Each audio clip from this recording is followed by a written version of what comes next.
Saya mau Messi ini kepada anak muda yang mencetuskan perubahan Indonesia. Program Deddy Mulyadi berhasil, tak hanya terdengar di dalam negeri, bahkan pemimpin Malaysia Anwar Ibrahim juga memuji gaya kepemimpinan Deddy Mulyadi dan pemimpin Malaysia yakin suatu saat Deddy Mulyadi akan menjadi Presiden Indonesia. Berikut hasil dari program Deddy Mulyadi yang Setelah Kokom Komariah dan Sherly Joanda, kini muncul anggota parlemen cantik dari negeri jiran, Malaysia. Dari ketiga wanita. Wanita itu mungkin kali ini yang paling serius, tak main-main loh. Kali ini Kang Deddy belak-belakan puji kecantikannya dan sebut akan melamarnya ke Malaysia. Kita doakan saja. Mana yang terbaik buat Bapak Gubernur Jabar. Saya dulu waktu bupati pernah ke Malaysia. Oh, sudah lama? Tidak. Wah, Berapa terakhir tidak? ada 13 tahun yang lalu. Oh, cukup lama sekali tuh. Lama. Harus datang. Ya nanti saya ke Malaysia bawa lamaran.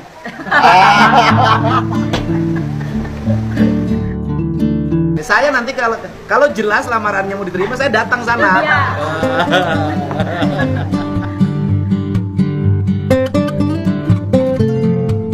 Tep cantik nggak, Tep? Cantik banget. Wah. Kamu pakai banget ya?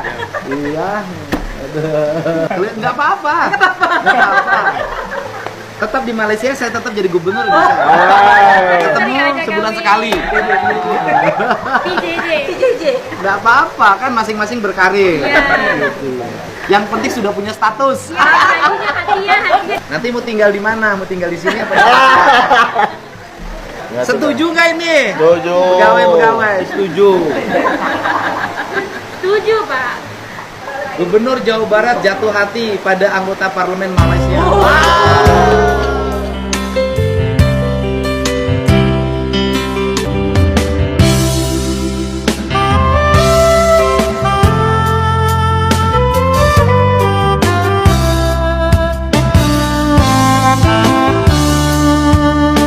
Ini kalian semua kalau punya ketua PKK Jawa Barat sama ini setuju nggak?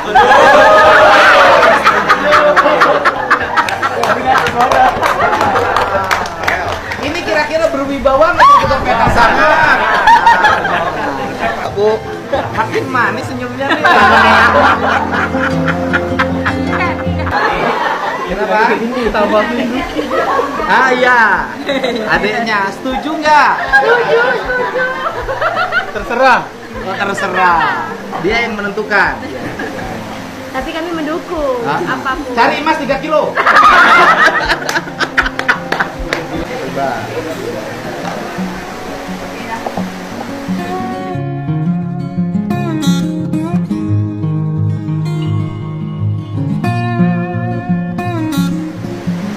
Cobain. Ayo cobain. Jangan malu-malu kan?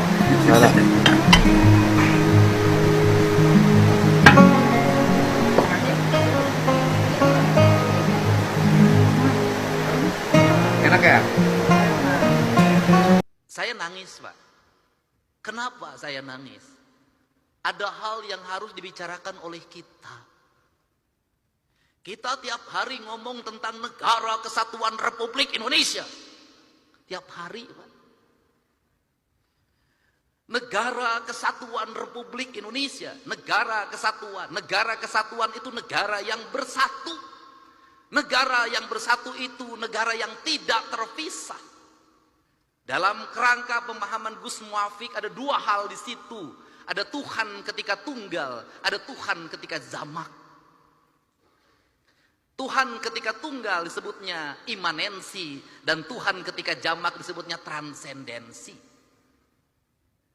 Ritualitas kita sudah sangat taat orang Indonesia terhadap ritualitas.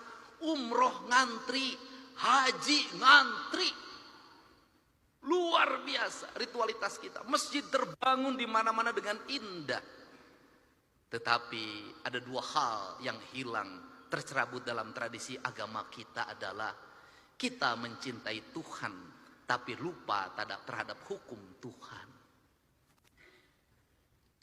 Hukum Tuhan yang benar, yang tidak perlu ditafsirkan, yang tidak melahirkan mazhab, yang tidak melahirkan kelompok, yang tidak melahirkan ormas adalah hukum alam. Hukum matahari tidak akan pernah berubah. Hukum tanah tidak akan pernah berubah. Hukumnya air tidak akan berubah. Hukumnya udara tidak akan pernah berubah. Tidak perlu pakai tafsir. Karena tidak perlu pakai tafsir, dalam pandangan saya, mencintai Allah berarti tunduk dan patuh pada apa yang ditentukan oleh Allah. Ketundukan dan kepatuhan kita pada apa yang ditentukan oleh Allah adalah ketundukan dan kepatuhan kita pada kausalitas, pada sebab akibat, pada hukum alam, hukum yang universal, yang di seluruh negara sama itu hukumnya. Sehingga seorang nasionalis, dia akan menangis ketika hutannya dibabat. Seorang nasionalis, dia akan menangis ketika hulu-hulu sungainya diuruk. Seorang nasionalis, dia akan menangis ketika mata airnya makin mengering.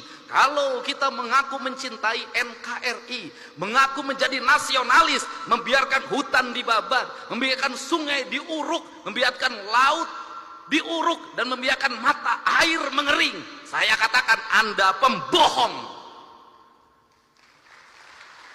Dan Anda tidak mencintai Indonesia.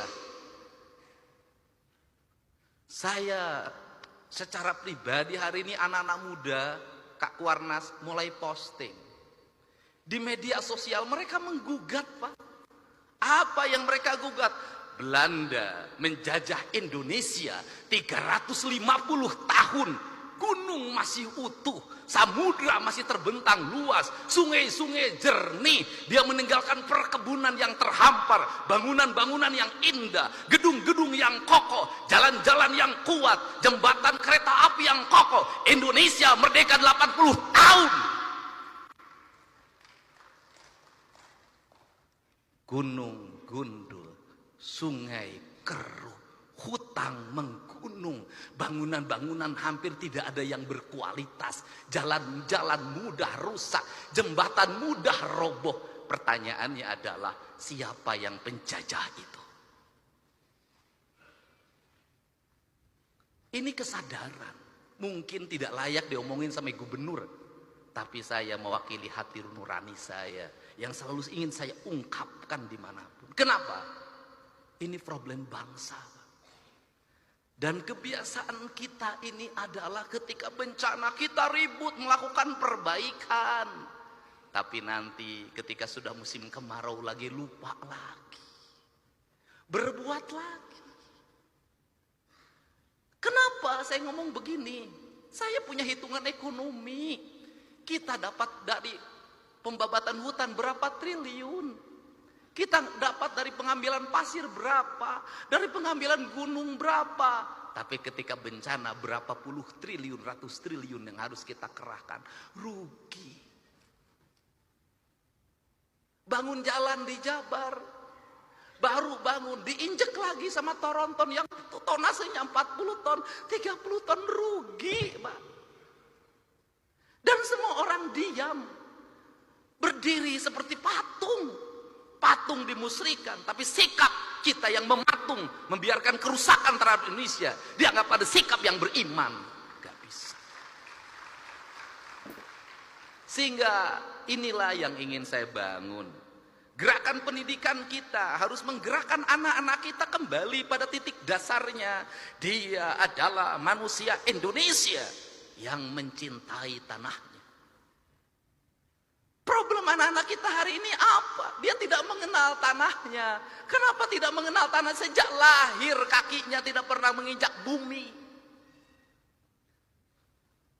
Pakai sendal, di sepatu, tidak pernah berlari di pematang sawah, tidak pernah berenang di sungai, tidak pernah dia berlari menuju gunung.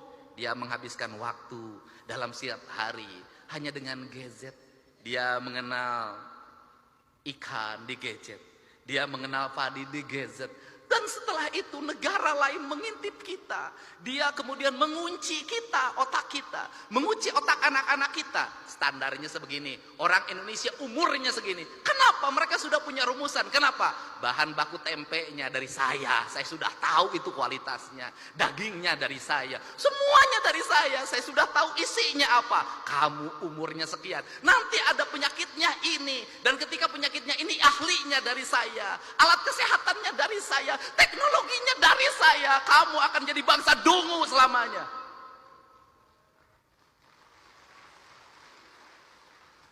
Saya tahu yang begini, Pak. Setelah itu permainannya dari saya, filmnya dari saya, permainannya dari saya, gambar-gambarnya dari saya, semuanya dari saya. Kita menjadi bangsa penjual, penghamba. Kita kaya, tapi posisi kita menjadi orang miskin. Kita ini bangsa kaya raya, Pak Ketua DPRD, tapi kita kayak orang miskin. Mangga diambil dan kita menyembah pada yang mengambilnya. Ini prinsip. Gerakan kepramukaan harus seperti ini. Gerakan agama harus seperti ini, menjadi solidaritas kesadaran. Kenapa? Mumpung masih ada waktu sebelum semuanya terlambat.